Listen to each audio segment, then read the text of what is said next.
The stream of tourists pushes past the palace gates, cameras held high, voices in a dozen languages. Lieutenant Dylan Porter keeps his chin steady, rifle resting on his shoulder, eyes fixed on a point beyond the crowd. That's when he spots the girl with the colorful braids standing alone at the security line. She quietly raises 3 fingers, slides them over her wrist, and ends the gesture with her palm pressed to her chest. Porter learned that signal on rescue missions. It means immediate danger. The girl doesn't move, she just stares at him, her seriousness clashing with the laughter around her. Visitors assume she's fascinated by the bright red uniform, but Porter sees something else: contained fear. A tourist with an American accent tries to chat with her, but she doesn't answer. Protocol has kept Porter silent for more than 3 centuries. Yet no iron tradition can erase a soldier's instinct. A man in a fitted suit appears and grabs the girl's arm with unnecessary force.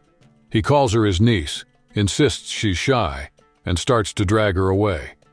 The long-sleeved coat covering the child in the stifling heat might look like a minor detail to passers-by. To Porter, it's a neon alarm. He notices her flinch at the touch, the wordless plea in her eyes. Every muscle under his scarlet tunic begs him to act. Breaking stillness would violate a revered tradition, but staying frozen could cost a fate the girl can't reveal. The crowd mills about. The palace clock ticks off seconds that sound like muffled shots. Porter takes a deep breath, already set to move his first foot. "Smile for the guard, Lily." The man's order is icy as he hoists her like a trophy for tourist cameras. When the flash pops, the sleeve slides up, exposing purple bruises on her fragile wrist. Porter, rigid in a posture sculpted by centuries of discipline, feels his chest tighten. The man checks his watch. His flight leaves in a few hours, then dives into his phone. Lily looks at the guard. Slowly, she closes her hand, hides her thumb, and wraps her fingers around it. The silent help signal taught in schools after child trafficking cases. A soundless plea. Porter's heart races. Breaking formation would shatter 322 years of tradition, ruin the myth of guards who never flinch, even under bombs. But each step the girl takes toward the exit grates on his inner clock. When she glances back one last time, tears cutting tracks through dust, something snaps. The thunder of Porter's boots splits the hall like off-season lightning. Tourists gasp. Phones swing around to film the impossible. Each stride is a new hook. Soldier versus ritual, duty versus compassion, ceremonial silence versus a child's unseen scream. In that moment, the statue comes to life and runs before Lily can be swallowed by fate. Shouts echo through the marble hall as Porter, veteran palace guard, raises his voice. "Palace security, let the girl go!" The warning slices through tourist chatter. Cameras lift, flashes fire.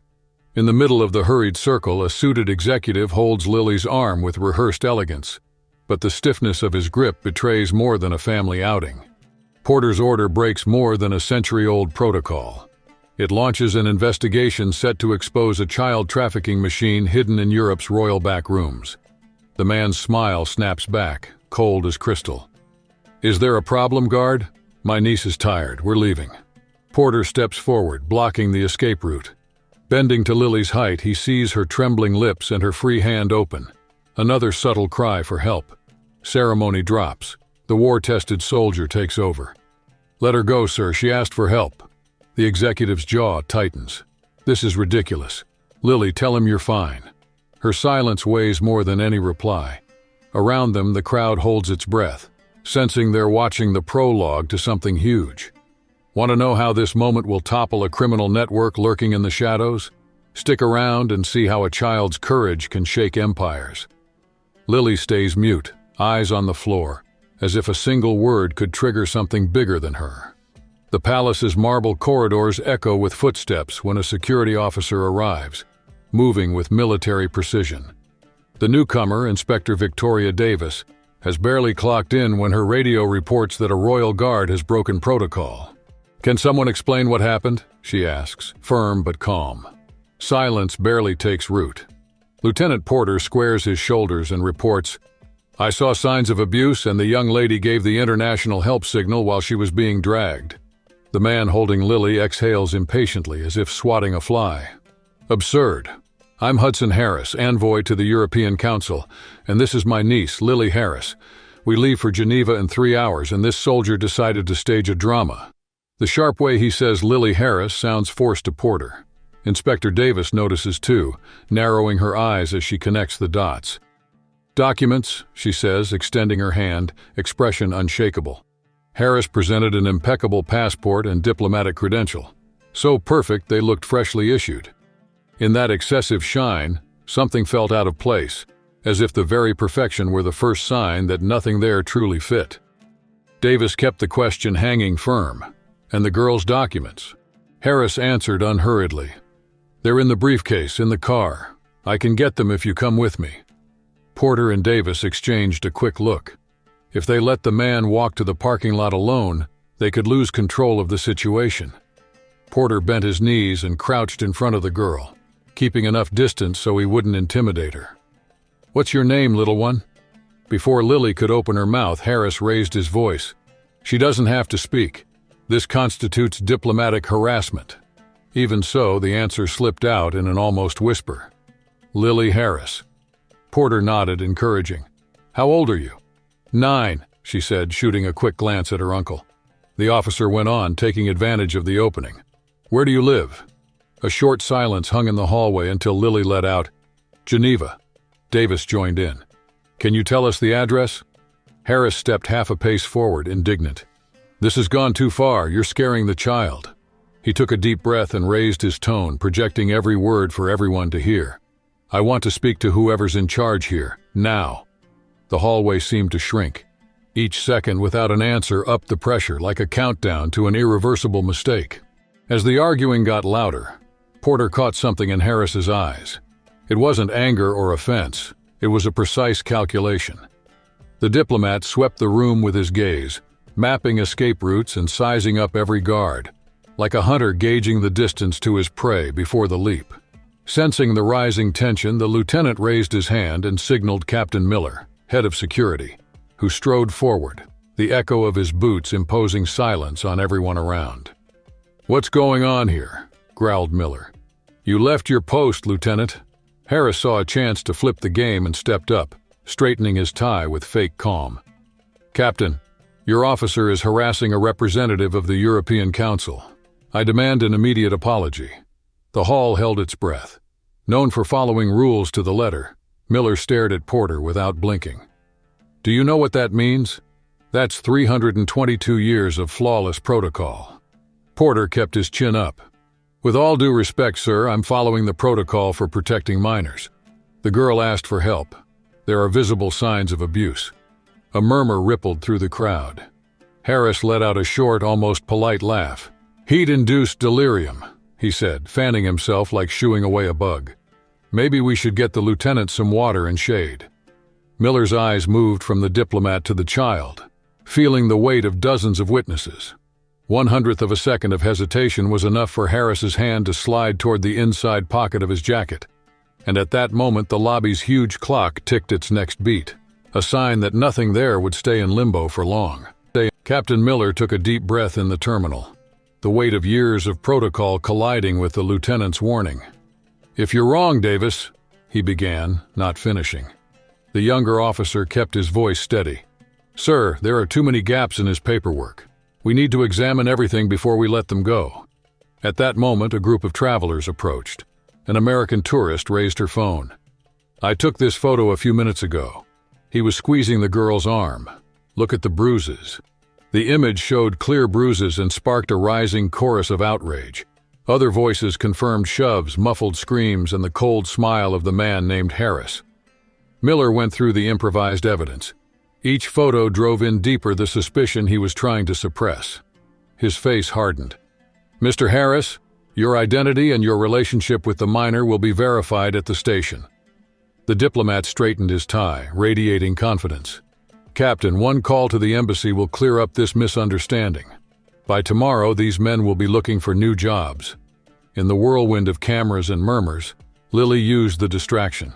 She moved up beside Porter, her voice barely a whisper. He isn't who he says he is. Save me. The sergeant felt a chill run down his spine as the chaos around them blew up any notion of routine. She said you were coming. Porter froze for a second. Who said that? The girl stayed silent. A single tear rolled down her cheek. Before he could react, Harris yanked her close. Enough. I'm invoking diplomatic immunity and taking my niece right now. Any interference will violate international treaties. Harris raised his badge like a shield. But a detail nobody else would notice jumped out at Porter. A faint micro-seal identical to the one that showed up in the files on Lily's disappearance and 8 other cases across Europe. Upstairs, officials spun around protocols, weighing every word. Down here, a single text sent by Inspector Davis shut down situation rooms in 3 time zones. Within minutes, the International Child Protection Network locked down borders, tracked private flights, and cracked open sealed dossiers. Harris's diplomatic facade, rock solid at first glance, was starting to crack. No get-out-of-jail-free card could survive the data about to land from Interpol HQ. Davis's phone buzzed. She looked up at Porter, who answered with the slightest nod. Keeping her voice steady, she announced, "Mr. Harris, an interesting confirmation just came in from Interpol." A barely noticeable tick flicked across the man's jaw, followed by a sudden stiffness in his shoulders. His answer was tight but cold. "That confirmation doesn't matter. We're leaving now." Davis pretended not to hear. She swiped her phone and projected a photo of a briefing screen in Brussels for everyone to see.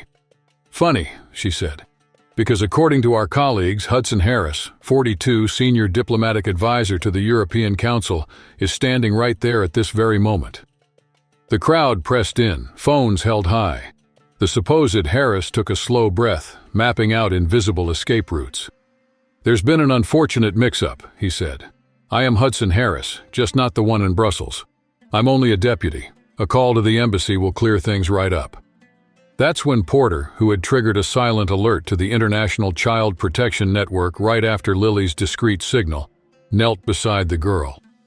"Lily, do you remember your real name?" he whispered, equal parts firm and gentle. The imposter lunged, but it was too late. The girl answered, "Emily. Emily Freeman." The name went off like a trigger. Undercover agents traded looks and subtly adjusted their earpieces. Davis checked her phone again. "Emily Freeman, missing for 3 weeks in Paris, daughter of Dr. Kendall Freeman." The ring of onlookers tightened, catching every detail as the fake diplomat's mask started to crumble. Kendall Freeman was at the heart of a legal war against Global RX, the pharma cartel that would protect its patents at any cost. When her daughter vanished, the message was clear. Silence, the star witness. In the makeshift hearing room, the man posing as Harris let the diplomatic gloss slip. In a blink, he grabbed Emily by the wrist and pulled a short blade from his jacket. His voice came out rough. "One step and she bleeds." The photographers froze, but Porter didn't. The former Marine turned adrenaline into math. While Harris raised the knife, Porter was already shifting his weight, training, looking for a lane. But the first surprise came from the hostage. Instead of shrinking, Emily sank her teeth into the hand holding her. Harris screamed, his grip loosened, and the opening Porter needed appeared. He sprang forward, twisted the attacker's wrist, sent the blade skittering across the floor, and locked the kidnapper in a one-arm hold. Harris, or rather James Collins, tried to regain his swagger. "You have no idea who you're dealing with."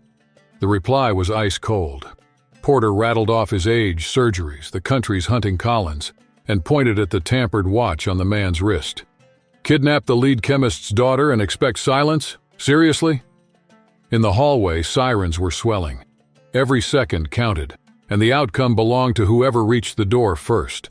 With the cuffs biting into Collins's wrists, Porter turned to Emily. The girl, still shaking, had a wisdom in her eyes that didn't match her age. He spoke softly, almost so only she could hear. "You saved yourself. I learned that signal in a course 6 months ago. It was your guts that made everything click." Then Emily's defenses broke and the tears came. "Mom told me she'd send help. She asked me to be brave and notice every detail," she whispered. The crowd of tourists, filming the scene like some exotic show, burst into applause. The cameras were no longer filming just a guard breaking protocol, but a rare moment of real justice. Captain Miller appeared in the hallway. "Lieutenant Porter, Dr. Freeman is already being escorted to London. We've identified 2 other agents trying to block her testimony at the International Court," he reported, shooting Collins a look of disgust. Porter pointed to Emily, now being examined by paramedics. Davis answered at once, "Maximum protection until she's with her mother." In the background, teams searched every room for bugs. Then, through the tall palace doors, walked Commander Madeline Davis, head of international intelligence. Her presence only made sense when the threat level was critical. Porter snapped to attention. She declared, "What happened here today revealed a lot more than a kidnapping. We just pulled on the thread of something much bigger." Emily pressed the hidden button on her ragdoll, and across the ocean, a long dormant protocol awakened. Within minutes, civilian satellites redrew their routes, and a web of undercover agents in embassies across the continent lit up on security monitors. In the glass-walled lobby, Davis watched Collins, handcuffed, being loaded into an unmarked car, the loose end that could unravel the entire plot. Dr. Freeman, until then isolated and watched, now held in her hands the chance to expose a pharmaceutical cartel profiting by blocking African nations' access to cheap treatments. To force her to falsify reports, they'd kidnapped her own daughter. Porter, the lieutenant who broke every rule to save the girl, felt the weight of what he'd set in motion. His act of compassion had just illuminated a conspiracy affecting millions of lives. 6 heads of state have called in the last 2 hours, Davis warned. Your action kicked off a global review of security protocols. Beside her, Captain Miller, once eager to ruin his subordinate's career, lifted his chin in respect. 322 years of unbreakable discipline, Lieutenant, and you tore it all up for the right reason. When the plane leveled off, Porter remembered Emily's shy wave and realized that sometimes a tiny gesture can trigger an earthquake that reshapes the world. Emily gripped Porter's hand firmly. In that moment, the guard understood that rules exist to protect people, not to bind them. The gesture would travel through barracks and city streets, reminding soldiers, officers, and citizens that sometimes breaking protocol is the only way to defend what matters. 3 days after the rescue that made headlines worldwide, Porter waited tense in the palace conference room. Headlines still echoed. Royal Guard ignores centuries-old rule, saves child, and distress signal smashes corporate crime network. The door opened. Captain Miller entered, followed by Commander Davis and finally the Queen. Porter snapped to attention. "At ease, Lieutenant," the monarch said, flipping through a dossier. "We have 322 years of tradition. We know its weight." The guard's heart raced. Breaking formation usually ended careers. Yet the Queen's voice wasn't punitive. "There are times when tradition must evolve," she went on. "Today we create the Porter Protocol. Any guard may act if they see children in danger." The air seemed to gain color. An act of insubordination became official policy. Davis took over. "James Collins has taken a plea deal. The evidence has already led to the arrest of 2 global RX executives and the seizure of documents revealing the deliberate blocking of affordable therapies in African nations." Porter realized this was only the first page of a story still unfolding. "Where's Dr. Freeman?" he asked, Emily still on his mind. "Right here," someone answered from the doorway. A woman with a firm posture stepped in, fingers intertwined with Emily's, whose smile lit up the corridor. Behind her stood a tall officer in full-dress uniform, eyes of someone who'd seen too many wars. Commander Davis stepped forward. "Lieutenant Porter, this is Dr. Kendall Freeman, chief expert in the case against Global RX, and General Zachary Freeman, leader of the International Child Protection Force." In that instant, Porter understood. Emily's kidnapping wasn't just cruelty. It was meant to silence key evidence and shape testimony that could shake a corporation before the world. The girl let go of her mother's hand and threw herself into Porter's arms. The hug was intense, urgent. "Thank you for believing in me," she whispered, echoing the words she'd spoken when she was found. The doctor approached, eyes shining. "How do you thank someone who saved our daughter and maybe thousands of others?" Porter took a deep breath. "I only saved one life," he said without pomp. Emily's courage took care of the rest. The general extended his hand, a simple gesture but loaded with the promise of future alliances. Over the past 3 days, reports from 5 countries told the same scene. Children subtly raising a hand to signal danger, repeating the gesture Emily had taught. The video of the moment she asked for help crossed borders and, within hours, entered classrooms in both hemispheres. Teachers added the signal to their safety lessons, and new shields against abuse were born. Hearing this news, Porter grasped the scale of what he'd done. By ignoring an outdated manual, he'd opened the door to an entire chapter of protection. 2 weeks later, back on duty, he'd become an unexpected tourist attraction. People traveled just to shake his hand. Parents, in front of their kids, demonstrated the gesture that could save them. That morning, the guard found a plain envelope among official mail. Inside, a drawing showed him in his red coat, vigilant, surrounded by safe children. Signed by Emily, the phrase fit on a single line. Some heroes wear uniforms, not capes, and know when to break the rules. Porter pinned the paper next to the document that created the Porter Protocol, now part of agent training in dozens of nations. As he stored the keepsake, he concluded that traditions deserve to last only when they serve the common good. Honoring a legacy sometimes demands the courage to reshape it to higher values. If this story lit a spark in you, help us spread more stories like it.